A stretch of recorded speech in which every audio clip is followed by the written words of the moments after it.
Hello guys, நீங்கள் TNPSC group 4 exam ஒரு group exam prepare பண்ணியிருக்கீங்கன்னா கண்டிப்பாக உங்களுக்கு இந்த ஷார்ட்கட் வீடியோ யூஸ்ஃபுல்லாக இருக்கும். பிகாஸ் இன்றைக்கி நம்ம பார்க்க போகிற ஷார்ட்கட் என்னென்னு பார்த்துட்டோம்னா 2 செகண்ட்லேயே எப்படி வந்து ஒரு தொழிற்பெயரை கண்டுபிடிக்கிறது அப்படிங்கிறத பற்றி தான் பார்க்க போகிறோம். ஸோ இது வந்து ரொம்ப ஈஸியான ஒரு ஷார்ட்கட். இதுக்கு முன்னால் பார்த்துட்டோம்னா வேச்சொல், வினைச்சொல், அதுக்கப்புறம் வினையெச்சம், வினைமுற்று, பெயரெச்சம் அப்படின்னு சொல்லிட்டு வினையாளனையும் பெயர்னு சொல்லிட்டு நிறைய ஷார்ட்கட் போட்டிருக்கும். இதெல்லாம் பார்க்காதீங்கன்னா தயவு செஞ்சு என்னோட ப்ரீவியஸ் வீடியோ பார்த்துருங்க. ஸோ அதை பார்த்துட்டு அப்புறம் டேரெக்டாக இந்த வீடியோக்குள்ள வாங்க. இந்த வீடியோவில் வந்து பார்த்துட்டோம்னா நம்ம இந்த தொழிற்பெயரை கண்டுபிடிக்கிறதுக்கு மனப்பாடம், ரூல்ஸ் அப்படின்னால எதுவுமே நம்ம கொடுக்க போகிறதில்ல. நான் எப்படி வந்து படித்தனோ அதை பற்றி தான் உங்களுக்கு நான் சொல்ல போகிறேன். சரிங்களா? நான் சொல்கிற மாதிரி நீங்கள் படித்து பாருங்கள், கண்டிப்பாக உங்களுக்கு 1.5 மார்க் கிடைக்கும். அது மறக்காமல் வீடியோவை ஃபுல்லாக பாருங்கள். சரிங்களா? ஃபர்ஸ்ட் தொழிற்பெயரோட ஒரு இன்ட்ரோ நம்ம பார்த்துட்டு போயிடலாம். தொழிற்பெயர் என்பது ஒரு செயலை பெயராக குறிப்பது ஆகும். இது வந்து எக்ஸாம்பிள் கேட்க சான்ஸ் இருக்குது. ஸோ மறக்காமல் நோட் பண்ணிக்கோங்க. அடுத்து பொதுவாக தொழிற்பெயர் அப்படிங்கிறது தல், துதல், வது அப்படின்னு சொல்லிட்டு போன்ற விகுதிகளை பெற்று வரும். ரொம்ப இம்பார்ட்டன்ட், நோட் பண்ணிக்கோங்க. ஏன்னா இது தெரிஞ்சதை மட்டும்தான் நீங்கள் வந்து எக்ஸாம்பிள் கொஸ்டின்ஸ் அட்டன் பண்ண முடியும். தல், துதல், வது. சரிங்களா? அடுத்து வந்து பார்த்துட்டிங்கன்னா இதுவும் இம்பார்ட்டன்ட். எண், இடம், காலம், பால் ஆகியவற்றை காட்டாது இந்த தொழிற்பெயர். சரிங்களா? இதுவுமே எக்ஸாம்பிள் கேட்கக்கூடிய சான்ஸ் அதிகமாக இருக்குது, நோட் பண்ணிக்கோங்க. அண்ட் இந்த பாயிண்ட்டுமே எக்ஸாம்பிள் கேட்பாங்க. படற்கை இடத்தில் மட்டும் வரும் இந்த தொழிற்பெயர். சரிங்களா? இதையும் நோட் பண்ணிக்கோங்க. அப்புறம் அடுத்த பாயிண்ட் ரொம்ப இம்பார்ட்டன்ட். தொழிற்பெயர் 4 வகைப்படும். அது என்னென்னு பார்த்தீங்கன்னா விகுதி பெற்ற தொழிற்பெயர், முதல்நிலை தொழிற்பெயர், முதல்நிலை தெரிந்த தொழிற்பெயர், எதிர்மறை தொழிற்பெயர். சரிங்களா? ரொம்ப இம்பார்ட்டன்ட். இப்போ உங்களுக்கு எக்ஸாம்பிளோட காட்டும்போது உங்களுக்கு புரியும்.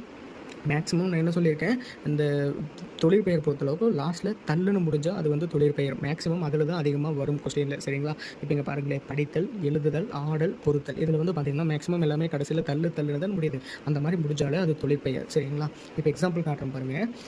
உண்டவர் என்னும் வினையாளனையும் பெயரின் தொழிற்பெயர் காண்க. இதில் எது வந்து மேக்ஸிமம் கடைசியில் தள்ளுன்னு முடியுது?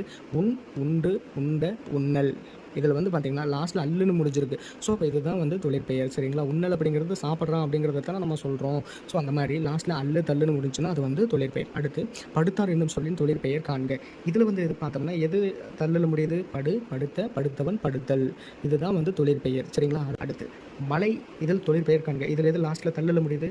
மலைதல், மலைந்து, மலைந்தவர், மலைதல். இதுதான் ஆன்சர். ஸோ இதுதான் ஆன்சரும் கூட. செய்தான் என்ற சொல்லின் தொழிற்பெயர் தேர்க. நல்லா நோட் பண்ணிக்கோங்க. இதில் எது லாஸ்ட்டில் தள்ளுன்னு முடியுது? செய்தல், செய்து. நான் தான் மேக்ஸிமம் சொல்லிட்டேன், லாஸ்ட்டில் தள்ளுன்னு வந்தாலே அது வந்து தொழிற்பெயர்னு சொல்லிட்டு கண்ணை மூடிட்டு அடிச்சுட்டு வந்துடுங்க. சரிங்களா? இப்போது நான் வந்து 4 கொஸ்டினுக்கு ஆன்சர் பண்ணிட்டு போயிட்டேன். பேலன்ஸ் நீங்கள் வந்து பார்த்தீங்கன்னா ஒரு 5 கொஸ்டின் இருக்குது. இந்த 5க்குமே வந்து நீங்கள் கமெண்ட் செக்ஷனில் ஆன்சர் சொல்லியிருப்பீங்க. நான் வந்து உங்களுக்கு மெதுவாகவே இதை நான் காட்டுறேன். கொஞ்சம் நீங்கள் பாஸ் பண்ணி நீங்கள் வந்து இதுக்கு ஆன்சர் பண்ணிட்டு நீங்கள் போயிருங்க. ஏன்னா அப்போ தான் நான் சொல்லிக் கொடுத்த ஷார்ட்கட் உங்களுக்கு புரிஞ்சா அப்படிங்கிறது உங்களுக்கு தெரியும். சரிங்களா? அண்ட் இதே மாதிரி நம்மக்கிட்ட நிறைய ஷார்ட்கட்ஸ் இருக்குது. இதெல்லாம் நீங்கள் பார்க்கணுன்னு நினச்சிங்கன்னா மறக்காமல் நம்ம பேஜுக்கு ஒரு சின்ன சப்போர்ட் மட்டும் பண்ணிக்கோங்க. அண்ட் இந்த வீடியோவோட PDF உங்களுக்கு வேணும்னு நினச்சிங்கன்னா கமெண்ட்டில் வந்து தொழிற்பெயர் அப்படின்னு சொல்லிட்டு நீங்கள் கமெண்ட்டை தட்டுங்க. நானே உங்களுக்கு டேரெக்டாக அனுப்பிச்சி வைக்கிறேன். அப்படி நான் உங்களுக்கு அனுப்பி வரல அல்லது உங்களுக்கு மெசேஜ் வரல அப்படின்னா நீங்கள் எதுவும் பண்ணாதீங்க. டேரெக்டாக என்னோட பயோவில் இருக்கும் இந்த PDF, நீங்கள் டவுன்லோட் பண்ணிக்கோங்க. இல்லைன்னா எனக்கு டேரெக்டாகவே மெசேஜ் பண்ணுங்கள், நானே உங்களுக்கு அனுப்பிச்சி வைக்கிறேன். சரிங்களா? அப்புறம் வழக்கம் போல் அடுத்த வீடியோவில் பார்க்கலாம். பை.